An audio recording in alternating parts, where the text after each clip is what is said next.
تو اللہ تعالیٰ فرماتا ہے کہ یہ جو قسمیں ہیں یہ عقل مند لوگوں کے لیے جو ہیں وہ نافع ہیں، اور جو بے وقوف ہیں، جو حماقت کے مارے ہوئے ہیں، ان کے لیے اس میں کوئی فائدہ نہیں۔ اسی لیے کہا گیا یضل بہ کثیرا ویہدی بہ کثیرا، قرآن سے بہت سارے لوگ ہدایت پا جاتے ہیں اور بہت سارے لوگ قرآن سے گمراہ بھی ہو جاتے ہیں۔ اصل قصور ان کی اپنی عقول کا ہے اور اپنی بنجر زمین کا ہے۔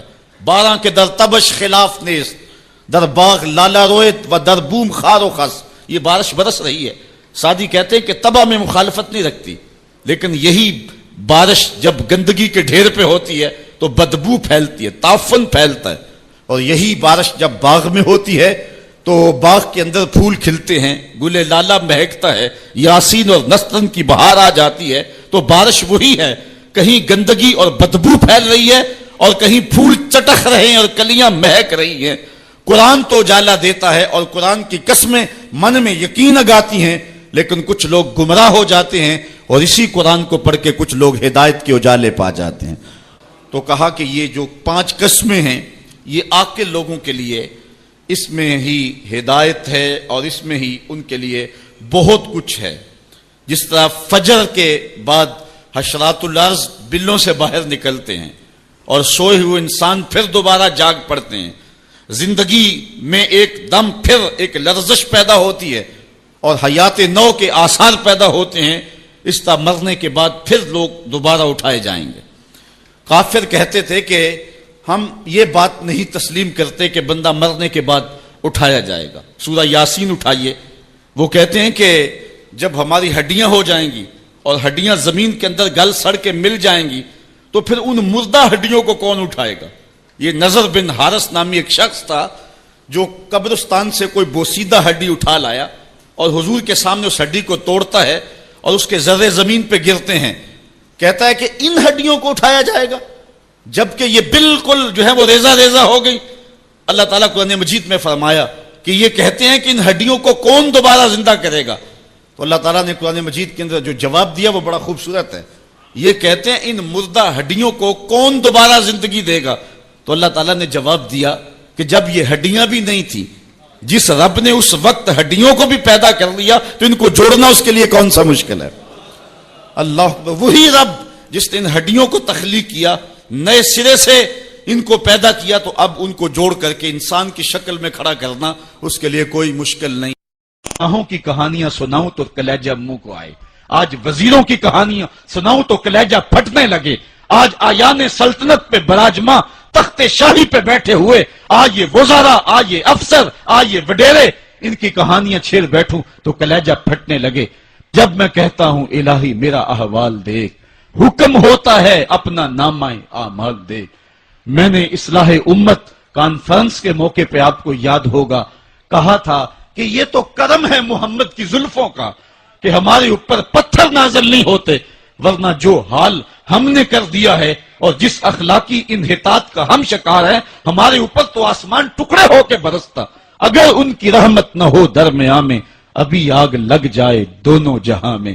اقبال کہتا ہے زوال بندہ مومن کا بے زری سے نہیں، یہ نہیں ہے مسئلہ پستی ہے، زبونحالی ہے، تعلیمی انحطاط ہے، عملی انحطاط ہے، مرکز سے جو ہے وہ دوری ہے، دامن رسالت ماب کو چھوڑ دیا ہے، پھر رسوائیاں مقدر نہیں ہوں گی تو کیا ہوں گی۔ آئیے ابھی بھی موقع ہے، توبہ کا دروازہ بند نہیں ہوا، رب سے بھی معافی مانگ لیں، گنبد خضرا کے مکین کے حضور بھی ہاتھ جوڑ کے کہیں چھوڑ کے آپ کا دامن رحمت، آقا ہم سے بھول ہوئی، کھو دی اپنی قدر و قیمت، آقا ہم سے بھول ہوئی، دیکھ ہماری آنکھ بچولی، اپنے سینے اپنی گولی، بھول گئے ہم درس اخوت، آقا ہم سے بھول ہوئی، دنیا کے ٹھکرائے ہوئے ہیں، تیرے در پہ آئے ہوئے ہیں، کھول دے اپنا باب رحمت، آقا ہم سے بھول ہوئی۔ آج وہ شعر مجھے پوری طرح یاد نہیں آ رہے جو بچپن میں پڑھ پڑھ کے رویا کرتے تھے۔ وہ کیا کمال، کسی نے کہا ہن جے رونا تے اکھاں وچوں ہنیرا جاندہ نہیں نور جاندہ ہے۔ آج امت جس زبوحالی میں پہنچ گئی، ہن جے رونا تے اکھاں وچوں ہندیرا جاندہ نہیں نور جاندہ ہے، میں بدبخت نو ویکھ کے میرا سایہ بھی میتھوں دور جاندہ ہے۔ میں پاپی مجرم، میں میلا اتھرو، میں پاپی بندہ، حضور معافی، حضور معافی، حضور معافی، حضور معافی، تساں سی ڈکیا جنہ کما تھی، حضور جی میں او کر گیا ہاں، گناہاں دی دل دل دے اندر گل میں تیکر اتر گیا ہاں، تو ہاڈے حکماں نو چھڈ کے آقا میں جیندا کتھے ہاں، مر گیا ہاں، حضور معافی، حضور معافی، حضور معافی، حضور معافی۔ علامہ اقبال فرماتے ہیں آؤ اگر تم دوبارہ اسی عروج کو دیکھنا چاہتے ہو تو دامن مصطفیٰ کو تھام لو۔ سارا فلسفہ اقبال نے اپنے اس ایک شعر میں نچوڑا۔ شکوہ اور جواب شکوہ اقبال کی امت کی کہانی ہے جو رب سے کہی ہے۔ شکوے میں کہتا ہے تیرے کعبے کو جبینوں سے بسایا ہم نے، نو انسانی کو غلامی سے چھڑایا ہم نے، پھر بھی ہم سے گلا ہے کہ وفادار نہیں، ہم وفادار نہیں، تو بھی تو دلدار نہیں۔ لیکن جواب شکوہ میں جب جواب آتا سارا نشہ اترتا ہے، صیغہ بدلا، لفظ وہی ہیں، میرے کعبے کو جبینوں سے بسایا کس نے، نو انسانی کو غلامی سے چھڑایا کس نے، صفائے دہر سے باطل کو مٹایا کس نے، میرے قرآن کو سینوں سے لگایا کس نے، تھے تو آباب تمہارے ہی مگر تم کیا ہو، ہاتھ پہ ہاتھ درے منتظر فر نہ ہو، وائز قوم کی وہ پختہ خیالی نہ رہی، برق طبعی نہ رہی، شعلہ مکالی نہ رہی، رہ گئی رسم آزاں روح بلالی نہ رہی، فلسفہ رہ گیا تلقین غزالی نہ رہی، مسجد مرثیہ خواہیں کہ نمازی نہ رہے، یعنی صاحب اوصاف وہ حجازی نہ رہے۔ تو اقبال نے اپنے جواب شکوے کو یہاں آ کر کے روکا، صدا ادھر سے آ رہی ہے، امت کو علاج دیا جا رہا ہے۔ اقبال کے سارے فلسفے کا نچوڑ یہ ہے کہ محمد سے وفا تو نے تو ہم تیرے ہیں، یہ جہاں چیز ہے کیا لوح و قلم تیرے ہیں، پھر لوح بھی تیرے ہاتھ میں دے دیں گے، قلم بھی تیرے ہاتھ میں پکڑا دیں گے، تختی بھی تیرے پاس ہوگی، قلم بھی تیرے پاس ہوں گے، پھر تیری تقدیر کے فیصلے واشنگٹن میں نہیں ہوں گے، پھر خدا بندے سے خود پوچھے گا بتا تیری رضا کیا ہے۔ تو ہم نے ان راہوں کا مسافر بننا ہے۔ آئیو زندگی کا جمال اور زندگی کا حسن حاصل کرنے کے لیے حضور کی دہلیز پہ آ جائیں، بہت دور جا چکے ہیں۔ حضور نبی رحمت صلی اللہ علیہ وسلم نے ارشاد فرمایا 4 اشخاص ایسے ہیں جن کو جنت میں جانے سے کوئی چیز نہیں روک سکتی، اور فرمایا اگر لوگوں کے سست پڑ جانے کا اندیشہ نہ ہو تو اے عمر میں تجھ کو کہوں کہ یہ بات گلی اور بازاروں میں لوگوں کو بتا دو۔ اور پھر حضور نے ان 4 اشخاص کا تذکرہ کیا۔ ایک وہ شخص جو والدین کے ساتھ حسن سلوک کرتا ہے، دوسرا وہ شخص جس کی اولاد زیادہ ہے ذرائع آمدنی تھوڑے ہیں لیکن وہ اپنی اولاد کے پیٹ میں لقمہ حرام نہیں جانے دیتا۔ جب ذرائع آمدنی زیادہ ہوں اور پھر حرام سے بچنا یہ بھی بہت بڑی سعادت ہے، لیکن جب ذرائع آمدنی بھی تھوڑے ہوں اور اولاد بھی زیادہ ہو تو پھر حرام سے بچنا یہ بڑا مشکل اور آزمائش کا مرحلہ ہوتا ہے۔ تو جو اس موقع میں رزق حرام سے بچا، قیامت کے دن حضور کے فرمان کے مطابق جنت میں جانے سے اسے کوئی شے نہیں روک سکتا۔ اور ہم صحابہ کی زندگیاں دیکھتے ہیں، فجر کی نماز ہوتی ہے، ایک صحابی جلدی سے اٹھ کے چلے جاتے ہیں۔ ایک دن آقا کریم نے پوچھا کہ ابو درداء کیا بات ہے؟ تو حضرت ابو درداء نے عرض کی حضور آپ جانتے ہیں آج کل مدینے میں کھجوریں پکنے کا موسم ہے اور سحری کے وقت ٹھنڈی ہوائیں مدینے کی سرزمین کو سلام کرنے بھی آتی۔ میرے ہمسائے کے صحن میں ایک اونچا لمبا درخت ہے کھجور کا جس کا جھکاؤ میرے گھر کی سمت ہے، اور جب ہوا چلتی ہے تو اس سے کھجوریں ٹوٹ کے میرے ویڑے میں گر پڑتی ہیں۔ میں جلدی جلدی اس لیے چلا جاتا ہوں کہ بچوں کے اٹھنے سے قبل وہ کھجوریں اٹھا کے ان کے گھر میں پھینک دو، کہیں ایسا نہ ہو کہ میرا بچہ کوئی کھجور اٹھا کے اپنے منہ میں ڈال لے۔ یہ صحابہ کا مزاج۔ اور ہماری سڑک سے گنے کی ٹرالی گزر کر تو دیکھے، ہم بچے کو شاباش دیتے ہیں کہ بڑا دلیر نکلا ہے۔ جس کو آج آپ حوصلہ افزائی کر رہے ہیں کل بڑا ہو کے ڈاکو بنے گا، کل بڑا ہو کے راہزن اور لٹیرا بنے گا۔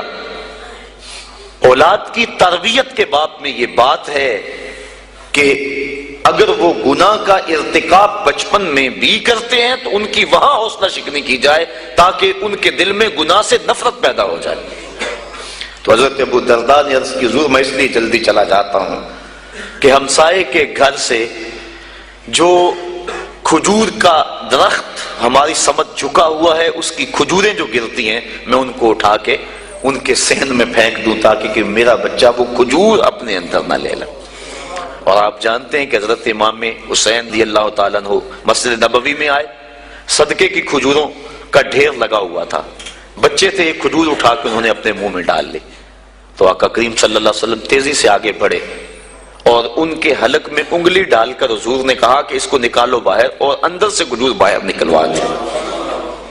میں اور آپ اپنے رزق پر اگر غور کر لیں اور اپنے رزق کی حلت کا سامان کر لیں تو عبادت کی لذت نصیب ہو جائے۔ تیسرا وہ شخص کہ جس نے ایسی سچی توبہ کی کہ دوبارہ گناہ کی طرف جانا اتنا مشکل ہے جس طرح تھن سے نکلا ہوا دودھ دوبارہ اندر نہیں جا سکتا۔ اور چوتھی وہ عورت جس نے اپنی ساری محبتیں اپنے خامد پہ نچھاور کر دی اور اس حال میں مری کہ اس کا خامد اس پہ راضی تھا، اس کو جنت میں جانے سے کوئی چیز نہیں روک سکتی۔ سوتیلی ماں ترکے میں بٹتی تھی اور سکی ماں کی بھی عورت ہونے کے ناطے سے آبرو نہیں تھی، لیکن اللہ کے محبوب نے قولاً اور عملاً ماں کی آبرو لوگوں کے سامنے رکھی۔ الجنت تحت اقدام الامہات، جنت تو ماں کے قدموں کے سائے تلے، ماں کے قدموں تلے جنت بچھا دی۔ اور حضور نے عملاً لوگوں کے سامنے ماں کا پیار بیان فرمایا۔ الحاوی للفتاوی نے اس واقعہ کو بیان فرمایا۔ حضرت امام جلال الدین سیوطی رحمۃ اللہ تعالی علیہ نے آپ فرماتے ہیں کہ ایک دن اللہ کے محبوب صلی اللہ علیہ وآلہ وسلم تشریف فرما تھے، نماز عصر پڑھانے کے لیے حضور تشریف لائے۔ تا حد نظر صحابہ کا اجتماع کثیر تھا۔ جو ہی حضور جلوہ گر ہوئے، حضور نے مسجد نبوی کے اندر قدم رکھا، حجرہ عائشہ سے نکلے، سارے صحابہ ادب سے کھڑے ہو گئے۔ بس پھر حضور کی آنکھیں برسنے لگی، ایک ٹھنڈی ہوا بھری، اور حضور نے وہ جو الفاظ کہے وہ الحاوی کے اندر موجود ہیں۔ فرمایا لو ادرکت والدی او احدہما، کاش آج میرے ماں باپ زندہ ہوتے۔ انسان نے جب دکھوں کا دور دیکھا ہو، بعد میں اللہ خوشحالیاں دے دے، تو انسان آرزو کرتا ہے کہ میرے ماں باپ نے میرے دکھوں کا دور دیکھا، میرے سر پہ عزتوں کی سجی ہوئی دستار بھی دیکھتے، مجھے غربت میں دیکھا، امارت اور دولت کی ریل پیل بھی دیکھتے۔ تو حضور علیہ السلام اس وقت پیدا ہوئے تھے جب باپ کا سایہ سر پہ نہیں تھا، اور 6 سال کی عمر ہے کہ والدہ بھی انتقال کر گئیں، ابوا کی ریت ہے، مدینہ المنورہ سے واپس آ رہے ہیں، 6 سال کی عمر ہے، 3 نفوس پہ مشتمل قافلہ ہے، حضرت ام ایمن، حضور اور حضرت آمنہ سلام اللہ علیہا۔ جب ابوا کی ریت کے ٹیلوں میں پہنچے تو سخت بخار ہو گیا۔ حضرت آمنہ سمجھ گئیں کہ میرا یہ بخار جان لیوا ثابت ہوگا، تو انہوں نے ام ایمن کو بلایا، کہا میرے اس بیٹے کو بحفاظت امیر قریش عبد المطلب تک پہنچا دینا، اور پھر حضور کو سامنے بٹھا کے آخری باتیں کرنا چاہیے، لیکن ضبط کے بندھن ٹوٹ گئے اور آنکھوں سے چھم چھم آنسو ٹپکنے لگے۔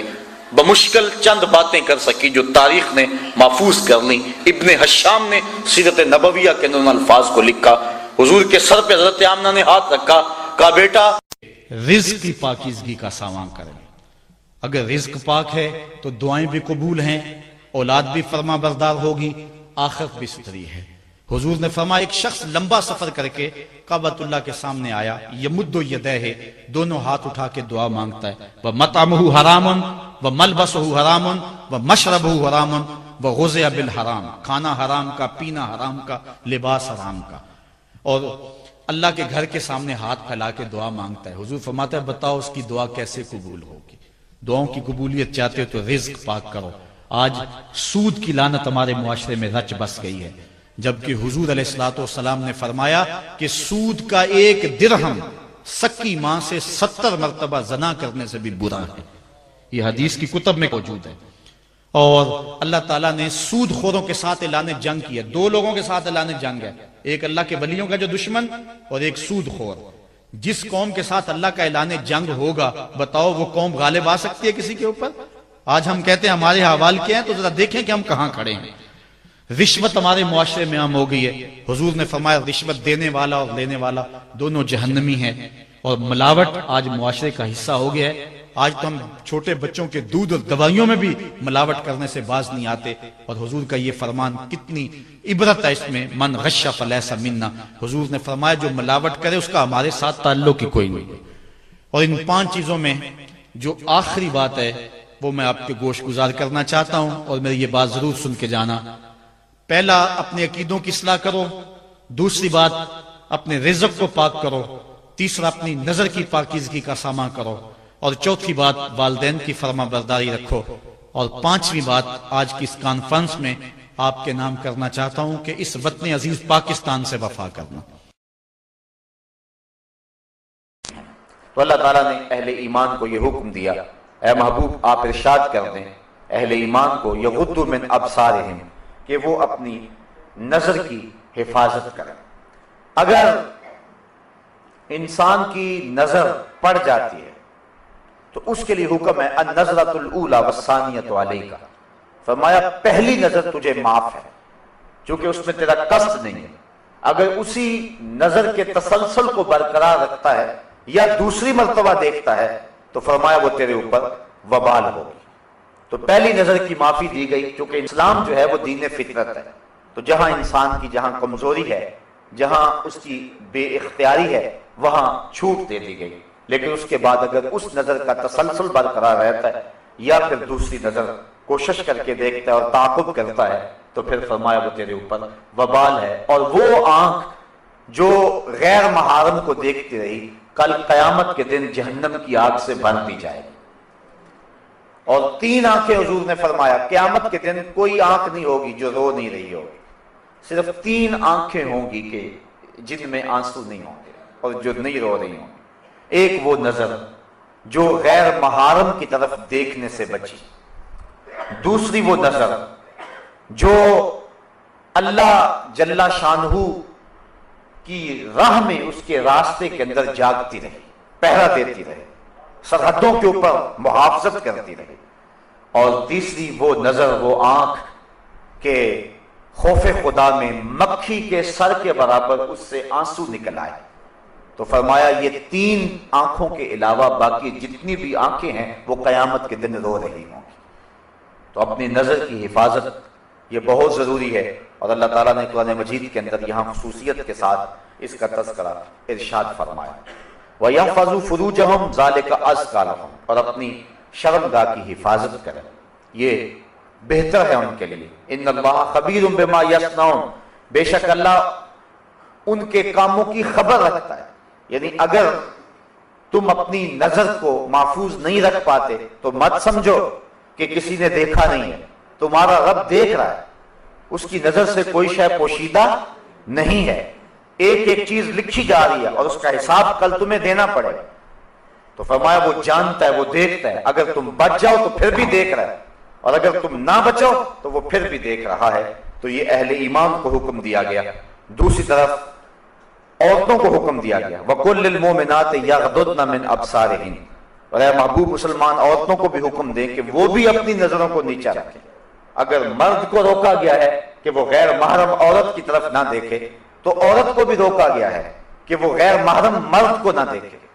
حضرت ام سلمہ رضی اللہ تعالی عنہ حضور کی زوجہ محترمہ ہیں، حضرت میمونہ رضی اللہ تعالی عنہ کے گھر گئیں اور وہ بھی حضور کی زوجہ ہیں۔ تو حضرت عبداللہ ابن مکتوم آئے تو یہ ان کو دیکھنے لگے، تو حضور علیہ السلام نے فرمایا کہ پردہ کرو۔ حیرت سے عرض کی حضور یہ تو نابینے ہیں، تو حضور علیہ السلام نے فرمایا یہ نابینے ہیں، تم نابینا تو نہیں ہو۔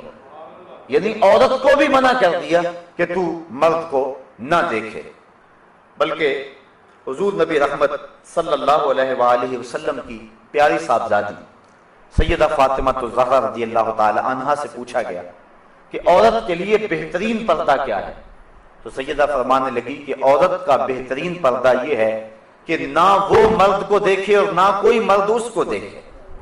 بلکہ حضرت فاطمہ رضی اللہ تعالی عنہا اس وجہ سے پریشان رہا کرتی تھی کہ اب تو میں اپنے پردے کی حفاظت کرتی ہوں، جب موت طاری ہو گئی تو پھر اس کے بعد چارپائی کے اوپر اٹھا کر کے قبرستان میں لے جاتے ہیں اور عورت کے جسم کی ڈیل ڈھول جو ہے اس کو مرد دیکھتے ہیں، تو میرے لیے یہ بھی پریشانی کا باعث ہوگا۔ تو وہ اس معاملے میں سخت متفکر رہا کرتی تھی.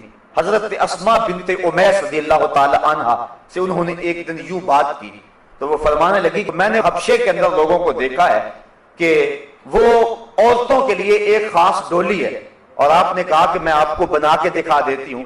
انہوں نے کھجور کی 4 شاخیں منگوائیں اور پھر چارپائی کے 4 پایوں کے ساتھ باندھ دی اور ان کو آپس میں جوڑ دیا اور اس کے اوپر پردہ ڈال دیا اور کہا کہ میں نے یوں حبشہ کے اندر دیکھا ہے.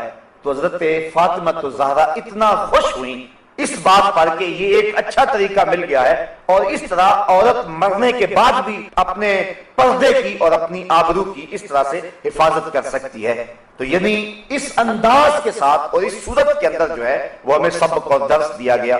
اور سیدہ فاطمہ الزہرا تو وہ ہیں کہ سورج نے بھی کبھی ان کے بال نہیں دیکھے تھے، بلکہ قیامت کا دن ہوگا اور جب سیدہ فاطمہ الزہرا رضی اللہ تعالی عنہا 70,000 حوروں کے جلوہ میں میدان حشر سے گزریں گی تو ایک دم آواز آئے گی، یا معاشر الجمع غضوا ابصارکم، اے اہل معاشر اپنی نگاہوں کو نیچا کر لو، اس لیے کہ محمد صلی اللہ علیہ وآلہ وسلم کی بیٹی فاطمہ کا گزر ہو رہا ہے.